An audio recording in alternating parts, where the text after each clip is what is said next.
आशीर्वाद दिया। आज उसके परिणाम स्वरूप डबल इंजन की सरकार प्रदेश के अंदर फिर से कार्य कर रही है और आज उसी का परिणाम है कि 1295 करोड़ रुपए की इन परियोजनाओं की सौगात लेकर के आज ये मंच फिर से प्रयागराज के पास आया है कि तदीयम वस्तु गोविंदा तुभ्यम एव समर्पये। प्रयागराज को जितना भी कर ले वह कम ही है, क्योंकि मां गंगा और मां यमुना मां सरस्वती का आशीर्वाद, लेते हुए हनुमान जी का आशीर्वाद, द्वादश माधव का आशीर्वाद और स्वयं तीर्थराज प्रयाग का आशीर्वाद जो है, दुनिया की पहली गुरुकुल महर्षि भारद्वाज की इसी प्रयागराज में स्थित थी और यह हमें गौरव की अनुभूति होती है कि जब वहां पर भव्य प्रतिमा महर्षि भारद्वाज की स्थापित की गई, भारद्वाज आश्रम के पास सचमुच हजारों वर्ष पुरातन परंपरा के साथ हम सबको जुड़ने का सौभाग्य प्राप्त हुआ है। भाइयों बहनों, प्रधानमंत्री जी ने आजादी के अमृत महोत्सव वर्ष में मुख्य महोत्सव को संबोधित करते हुए पंचप्रण की बात की थी और पंचप्रण में उन्होंने इस बात का संकल्प किया था, विकसित भारत का, दूसरा विरासत के सम्मान का, तीसरा गुलामी के को सर्वथा समाप्त करना है, चौथा एकीकरण का और पांचवा नागरिकों के कर्तव्य का। विरासत का सम्मान अयोध्या में भगवान श्री राम के भव्य मंदिर के निर्माण का कार्य हो या काशी में काशी विश्वनाथ का धाम, मां विंध्यवासिनी का धाम मिर्जापुर का हो या प्रयागराज का ये ऐतिहासिक कुंभ, ये सभी उसी परंपरा के हिस्से हैं। और आज मैं आप सबको इसी बात का एहसास कराने के लिए आया हूं कि प्रयागराज का कुंभ 2025 में फिर होने जा रहा है और भाइयों बहनों, जिस सुव्यवस्था, सुरक्षा और स्वच्छता के लिए प्रयागराज कुंभ जाना जाता है, जाना गया 2019 में, इस परंपरा को और भी अच्छे ढंग से प्रस्तुत करने के लिए आज मैं दोनों डिप्टी सीएम नंदी जी,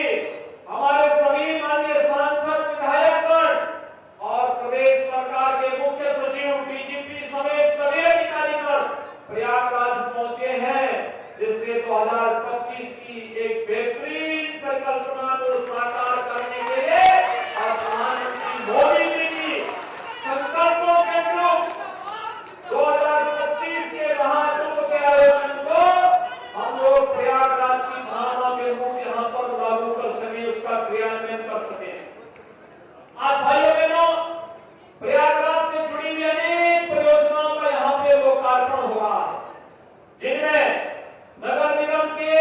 कुछ सीवेज ट्रीटमेंट प्लांट है, यहाँ पर एक एफएसएल की लैब का उद्घाटन भी हो रहा है, यहाँ पे राजकीय इंटर कॉलेज,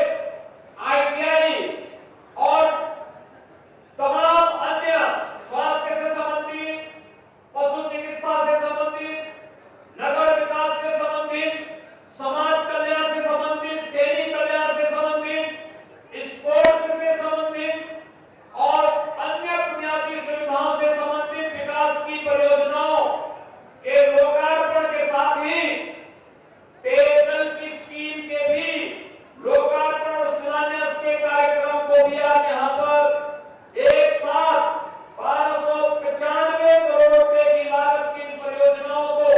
आज हम सब यहाँ पर शिलान्यास और लोकार्पण के साथ जोड़ रहे हैं। भाइयों बहनों, स्मार्ट सिटी मिशन के अंतर्गत 2019 में बना प्रयागराज का ICCC integrated command and control centre Prayagraj Kumbh को सुरक्षित और सुव्यवस्थित ढंग से संपन्न करने में महती भूमिका का निर्वहन किया था। स्मार्ट सिटी मिशन के अंतर्गत अनेक कार्यक्रम प्रयागराज के अंदर संपन्न हुए हैं और उन्हें संपन्न कराया जा रहा है। जैसे ग्रामीण क्षेत्र में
और इसलिए भाइयों बहनों,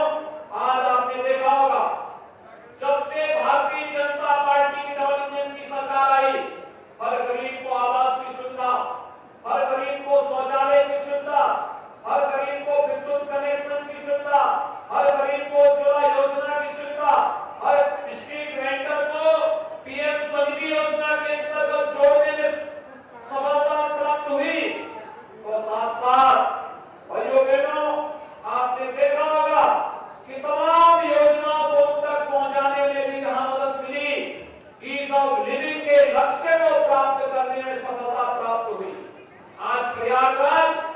न केवल 2019 में संवरा है, बल्कि 2025 के लिए एक नए प्रयागराज की इस परिकल्पना को कैसे साकार किया जा सके, इसमें भव्य और दिव्य कुंभ के आयोजन को हम लोग लागू कर सके, आज उसी के लिए हम सब यहाँ पर उपस्थित हुए हैं। मैं प्रयागराज के सभी प्रबुद्धजनों से अपील करना चाहूंगा कि आप सबका आशीर्वाद सदैव डबल इंजन सरकार के साथ रहा है और आपके द्वारा दिए जाने वाले प्रत्येक सुझाव का सरकार स्वागत करेगी। सरकार ने जहां अपने युवाओं के लिए रोजगार, उनके स्वावलंबन के लिए कार्यक्रम को ईमानदारी के साथ आगे बढ़ाया है और पूरा प्रयास किया है कि विकास में बैरियर बनने वाले तत्वों के खिलाफ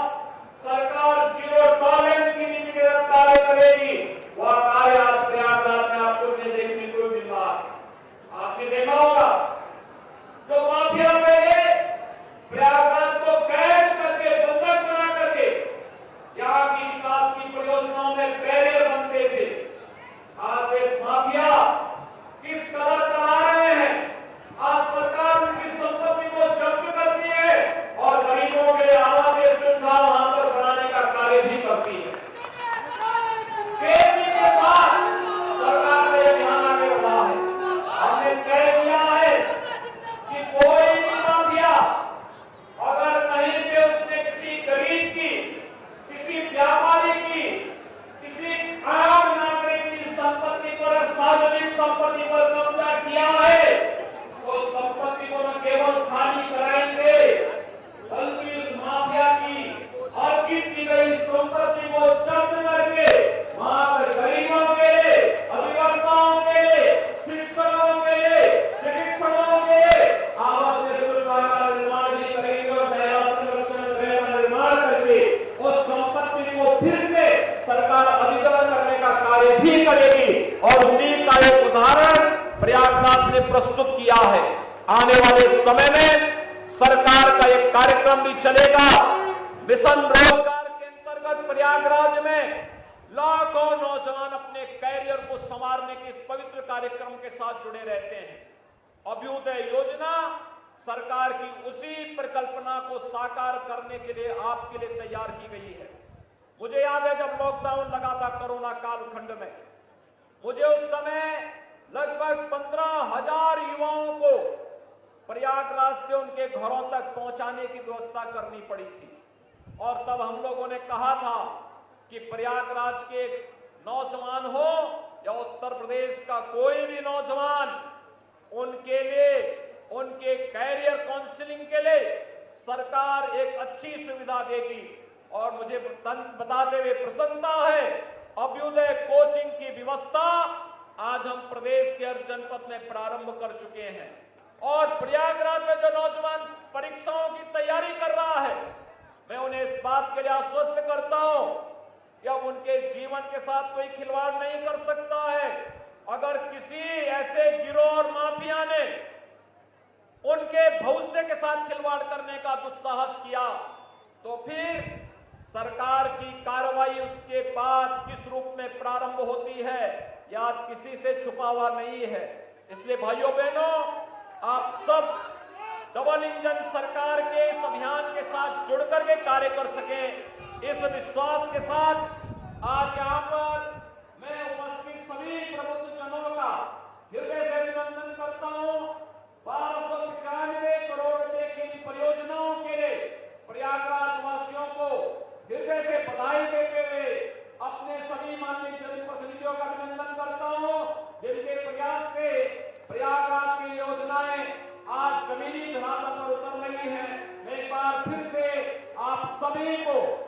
बधाई और अपनी शुभकामनाएं देते हुए अपनी वाणी को विराम देता हूं। धन्यवाद।